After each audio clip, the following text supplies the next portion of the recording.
Почитувани присутни, драги пријатели, добро утро.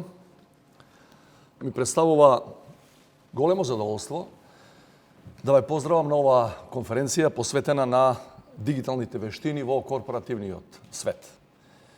Со овој настан СМОС Едукација и МАСИТ не држат во чекор со едно од најактуелните глобални прашања. Неодамна на Светскиот економски форум во Давос имав прилика накратко да разговарам со Сем Алтман, извршниот директор на OpenAI.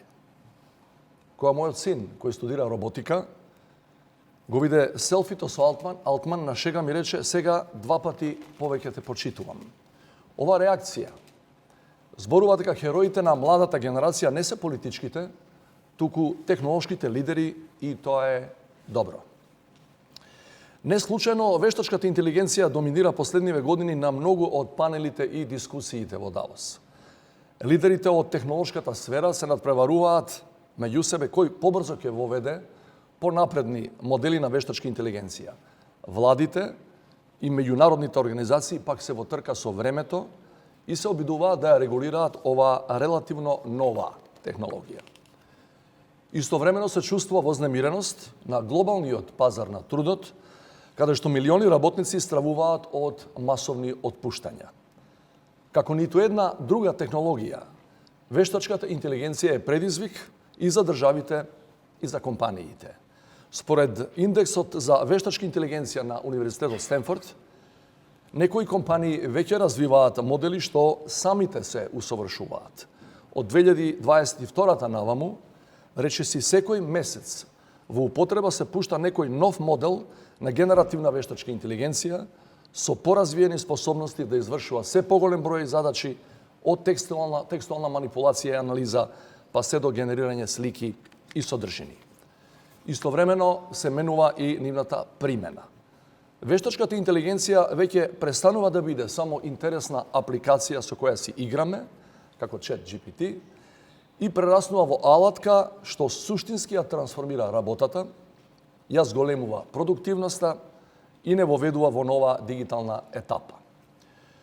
Но овој огромен потенцијал носи и големи ризици.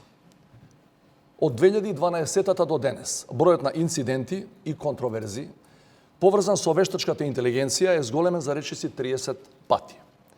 Од дипфейк видеата и дезинформациите, па се до сајбер нападите и загрозување на човековите права и слободи. Овие состојби се особено опасни во изборни години како што е ова 2024. Северна Македонија е една од 64 држави во светот во кој живее дури половина од светското население, во кој годинава се одржуваат избори. Дозволете ми еден практичен пример, ако успеам да го најдам, да видите што се прават новите генерации. I would like to encourage the President of North Macedonia, Mr. Stevo Pandarovski, to follow my lead and announce his presidential candidacy. I truly hope that with his leadership, the U.S.-Macedonian friendship will continue to develop despite the difficult times. Ова било одлично, кога не би било дипфейк.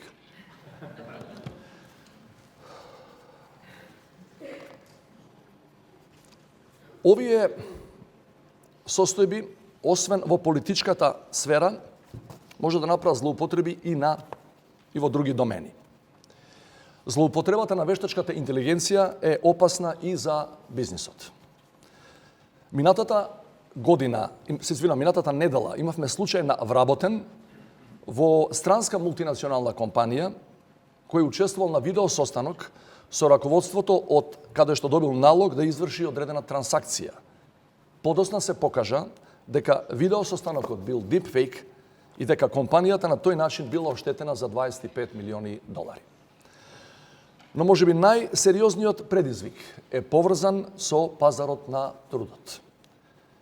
Една од најголемите буџетски ставки на секоја компанија и организација се платите и придонесите за вработените. Но што ако вештачката интелигенција може многу поефикасно и поевтино да ги извршува задачите што денес ги извршуваат луѓето? Дали незината широка употреба може да предизвика масовна невработеност, економска нееднаквост и масовни социјални немири? Ова дилема најјасно ја постави директорот на Дигиталната економска лабораторија при Стенфорд, Ерик Бринјолфсон. Според него, се зависи од тоа дали вештачката интелигенција ќе се користи да ги унапреди човековите способности преку огментација или да ги замени луѓето преку автоматизација. Со други зборови, дали човекот и вештачката интелигенција ќе бидат меѓусебно комплементарни или конкурентни. Факт е дека пазарот на трудот од корен се менува. Светскиот економски форум проценува дека 60% од работниците ќе треба да се доквалификуваат или преквалификуваат до 2027 година. Расте побарувачката за работници со нови дигитални вештини од, овие изрази ви ги знаете подобро од мене, промпт инженери, интерфейс дизајнери, креатори на содржини за вештачка интелигенција, па се до специјалисти за етички прашања. А ние се уште сме во раните денови на вештачката интелигенција. Почитувани присутни, што значи сето ова за нас и не само за нас?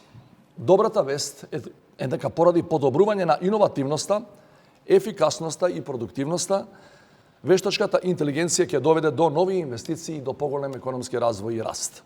Лошата вест за нас е тоа што најверојатно ќе се случува во најразвиените економии во светот, додека помалку развиените ќе заостануваат. Ние сме територијално мала држава со висока стапка на иселување. Образовниот систем и пазарот на трудот се во голем расчекор. Од тука македонските компании се соочуваат со големи предизвици. Каде да се најдат квалификувани работници со дигитални вештини и како за кратко време да се преквалификува или доквалификува голем дел од македонскиот пазар на трудот. За да одговориме на овие предизвици, потребен ни е национален диалог за вештачката интелигенција. Пред некоја година Фондот за иновации и технолошки развој состави тим за изработка на национална стратегија за вештачка интелигенција. При изработката на ова стратегија треба да се земат предвид националните интереси на државата, економските потреби на компаниите и секако правата на работниците. За да не бидеме затечени, мора час поскоро да ја регулираме оваа сфера и се разбира да ја продлабочиме и соработката со нашите стратешки партнери и пријатели. Добро е што не почнуваме од нула. Масит со години посветено гради партнерства меѓу стопанството, академската заедница и државните институции. Го имаме еден од најдобрите центри за едукација во областа на дигиталните вештини и на вештачката интелигенција. Неодамна во Канкун, во Мексико, Семос Едукација беше прогласен за најдобар едукативен центар во светот.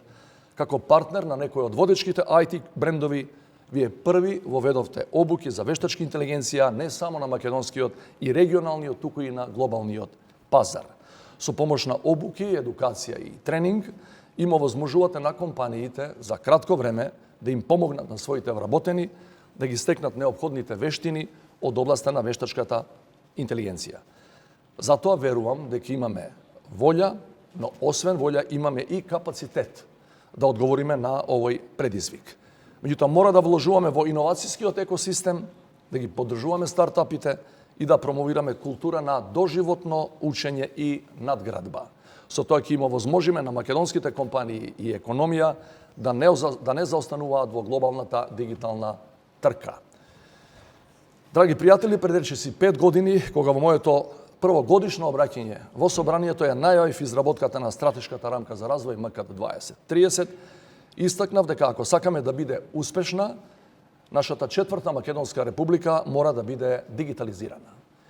Од чекорите што ќе ги преземеме во овој клучен период, зависи на која страна од дигиталниот јаз ќе се најдеме. Дали ќе бидеме меѓу развиените дигитални економии со висок стандард и квалитетен живот, или меѓу неразвиените региони кои ќе служат само за регрутација на ниско квалификувана работна сила. Многу време немаме. Но тоа што го имаме, треба да го искористиме најдобро што можеме. Благодарам.